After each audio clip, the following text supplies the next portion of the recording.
All right, update here in the markets. So what did I say yesterday and the day before where I'd be looking at? Right here, the 50 on the weekly. I said I wanted to see us finish above that by the end of the week, and they really tried. And it was above it with about 5 minutes to go. The weekly is right around like 563.15. We finished at 562.81, so a little bit below it, and we're dumping after hours. So that means I'm leaning towards the downside next week, unfortunately. But I mean, it could go up, but I also don't really like this pattern here. This to me looks like an ABC move. If you zoom in here farther, this looks to me like ABC, A, B, C, 1, 2, 3, 4, 5 up here.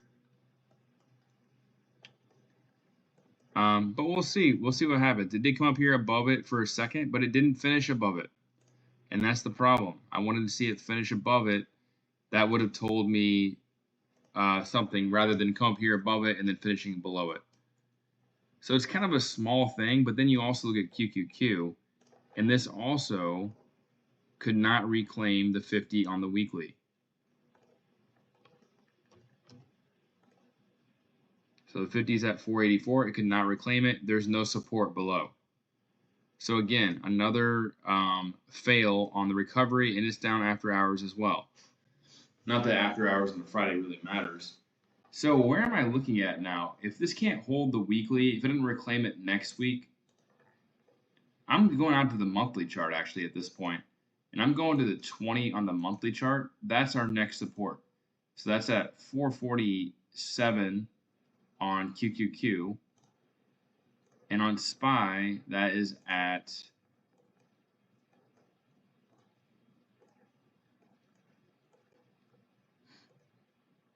it's at 524. So that's quite a dump. I don't think it's going to go that far right away, if it does. But I can see this dumping down here to 540. I just deleted. No, I didn't. Here it is. Here's the GEX right here. There's put support down here around 540. We bounced out of this support level. We came up into this call resistance. And we also made an ABC move. We did not get above the 50 on the weekly. So if you're looking at it logically, the next move should be down to a lower low. There's support down here at 540. Again, we are oversold though. So if they do, it really just comes down to whatever they want to do, obviously. But if you're just going by the chart, it looks pretty bearish to me. It looks like just kind of like a Friday option, burning the bears for one day, and then we head down again. What would it look like on the overall move? It would be a 333. So we have, well, it could be this too. Let's go ahead and go over the 5-wave move. It would be 1, 2, 3, 4, 5. This would be 2, 1, 2, 3, 4, 5. The only thing I don't like about that is this comes back into the first wave. This would be 4, 1, 2, 3, 4, 5, potentially. I don't think the 5-wave move is as good as a 333. So 333, it would be ABCW X, ABCY. Showed this in the last video. This hit the 1.61 fib. And then this would be A, B, C down here, and you can see also that the 1.61 fib of this move is right around 540. So this would actually be a 333. W, X, Y, double X, Z, like that. So I'm leaning bearish next week. And I did a Tesla video going over this. If Tesla falls into this camp as well, let's say it could come up here early in the week and hit 258. Tesla actually finished above. Let's see, it finished at 249. So Tesla held the 200 on the weekly, so that's actually really good. So that's good to see on Tesla. But if the market falls, then Tesla's going to fall too. And I showed you in the video for Tesla that this could be 1, 2, 1, 2, 3, 4, 5, 3, ABC 4, and get a fifth wave down here.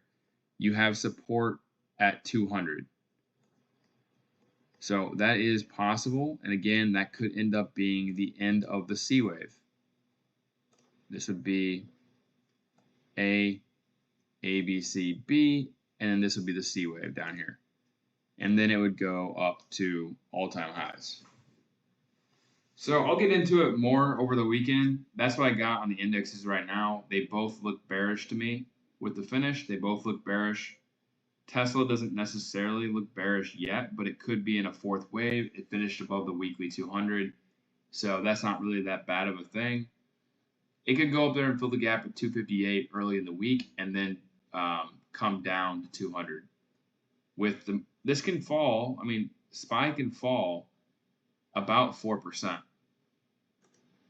So 4% on QQQ is going to take it down to like 458, maybe down here to the 20 right away. We'll see. I think Meta has more downside. I think Apple has more downside. Tesla potentially has more downside. I think NVIDIA can retrace to 110. 110 right here. There's a gap, or 112, one of the two. That's like a 10% drop. So there's a lot of sketchiness in the market right now. And if they want to just blow it all up and just turn bullish, then there's not really anything to do. If you do the analysis, it looks bearish. If they want to just take it higher from here, then okay, they can invalidate the move. But I saw a lot of options on the bearish side. So I'll do more in-depth analysis over the weekend, but that's it for now.